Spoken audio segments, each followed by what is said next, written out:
Good day everyone, I'm John Andre Mapalad together with my group mates Gutierrez, Arpon, Sanchez, Sales, Joso, Agbayani, and Montanya. Today we're going to talk about the most controversial or siguro tawagin na din natin siyang chismis about sa national hero natin na si Jose Rizal. Ang pag-uusapan natin ngayon ay kung totoo nga bang anti-Catholic si Dr. Jose Rizal. One of the most controversial theory in Jose Rizal's life is he was labeled as anti-Catholic, but this wasn't true. In our narrative slideshow, we want to protect Jose Rizal's reputation. No one will do it for him. He can defend himself, so we need to do something about this controversy. When we talk about sa religious views kasi ni Rizal sa concept ng God, it could be summarized into three notions. Una, naniniwala siyang God is existed, meaning to say naniniwala siyang may creator talaga. Naniniwala rin siya na si God ay isang plus supra.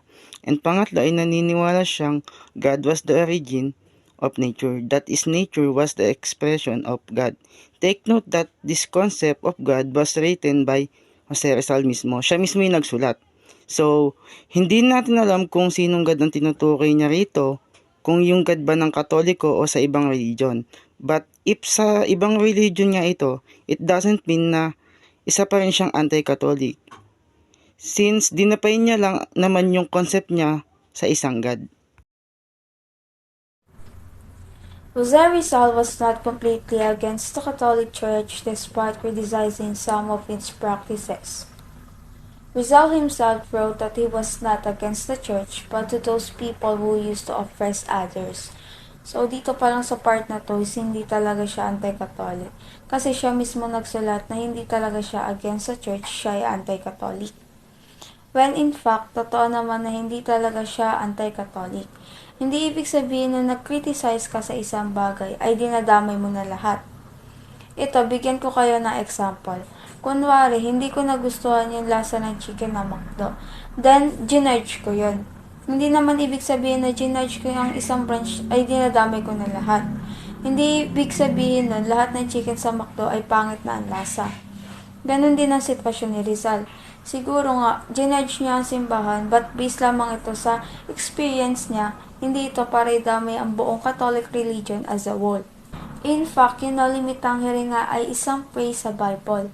Bukod sa wag mo ko sangilin, ay kapag na-translate yan sa English, ang ibig sabihin ay touch me not. Isa itong Latin version of a phrase spoken. According ito kay John 20:17 by Jesus to Mary Magdalene. Nung na-recognize ni Mary Magdalene si Jesus after ng resurrection niya, may binanggit si Mary Magdalene na touch me not. Rizal saw some bad things happen to Catholic priests and friars that made him critical of Catholicism, like when three Filipino priests were falsely accused and executed, but he still went on mass and respect those who practiced the religion. He was very devoted to Virgin Mary and prayed the rosary often. You see, he was even friends with priests and friars, and even after the tragic public execution of the three martyrs, he still devoted himself to praying. The evidence was clear enough to win the argument, enough to justify the assumptions that Rizal was not antichrist. There is no proof that Jose Rizal was against the Catholic Church. Alam naman natin na ang history ay nakasulat na at hindi na mababago. When we say history kasi, may sapat itong basihan. Nandyan yung mga primary sources, secondary sources, at tertiary sources. Sa mga historical books, wala naman nakasulat na Rizal was anti-Catholic eh. Kumbaga dito pa lang mapapatunayan na agad na isa itong chismis at hindi dapat pinapatuloy ang mga ganitong bagay. Kaya napakahalaga na magbasa tayo ng libro upang hindi tayo maloko ng mga ganito. Hindi ito suportado ng kahit na anong dokumento. Rizal grew up Catholic and was devoted to his religion. He was an active member of the Catholic community and had strong religious beliefs. Lumaki siya bilang isang Katoliko at devoted din siya sa kanyang relihiyon. Active member siya ng church and may matibay na pananampalataya at may malakas na pananalig sa Katoliko. Isa rin siyang deboto ni Virgin Mary and that proves na hindi siya anti-Catholic. Although may mga bagay siya na nakriticize sa mga pari at sa simbahan mismo. In fact, nung bata nga siya is nag-carve pa siya ng statue ni Virgin Mary. Jose Rizal's books, No Limit Tangere and El Filibusterismo, criticized the Spanish colonial government and how Filipinos were treated by Spanish friars. However, he did not hate the Catholic Church. Rizal respected the Church's religious beliefs and made a clear distinction between the Spanish colonial government and the Church.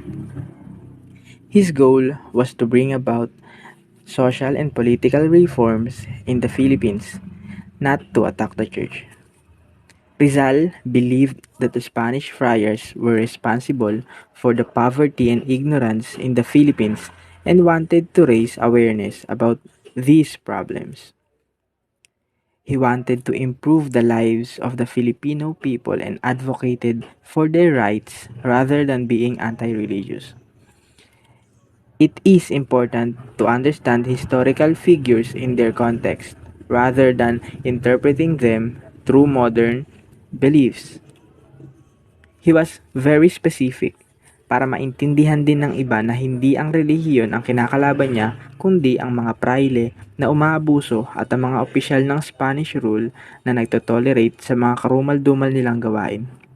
Because he was against the works of many corrupted friars.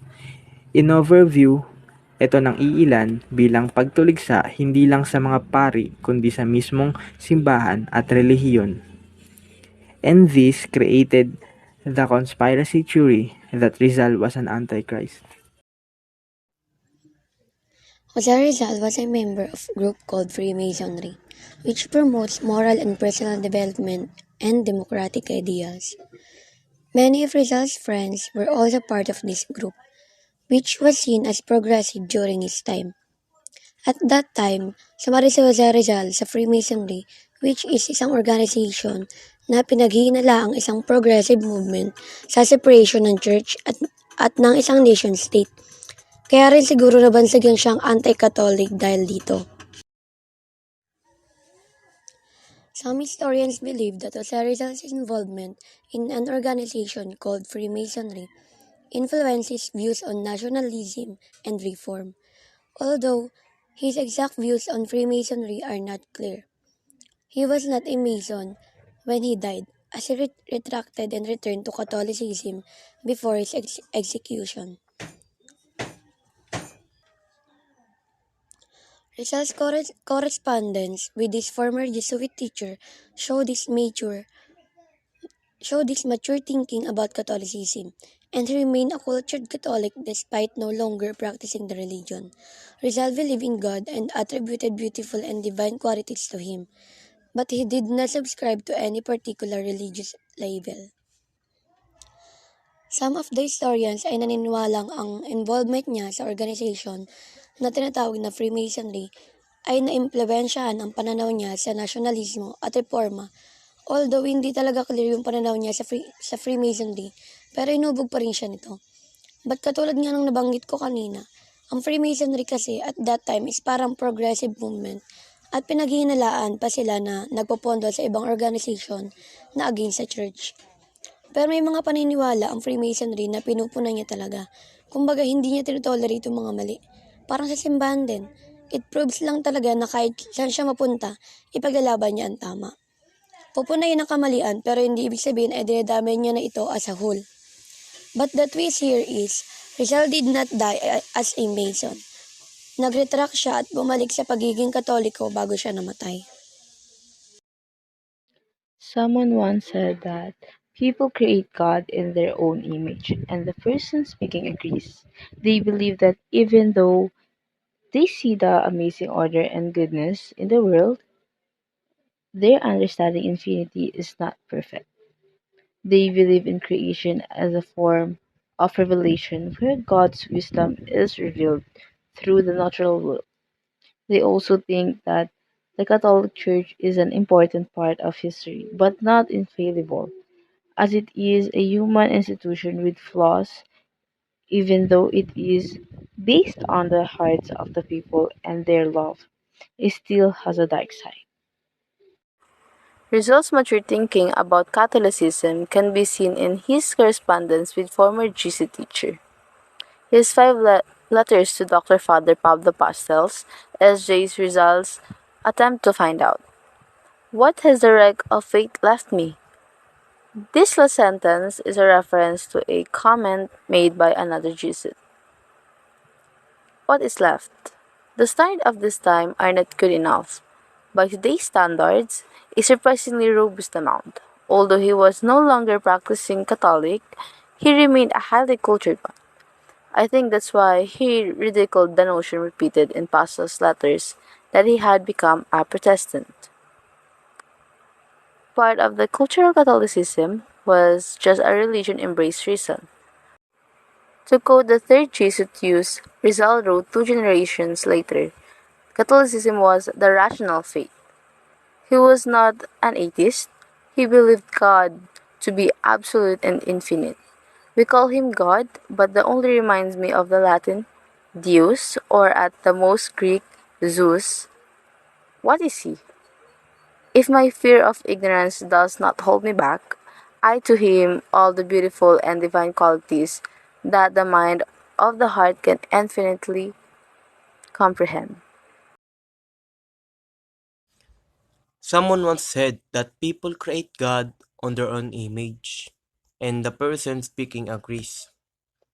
They believe that even though they see the amazing order and goodness in the world, their understanding of infinity is not perfect.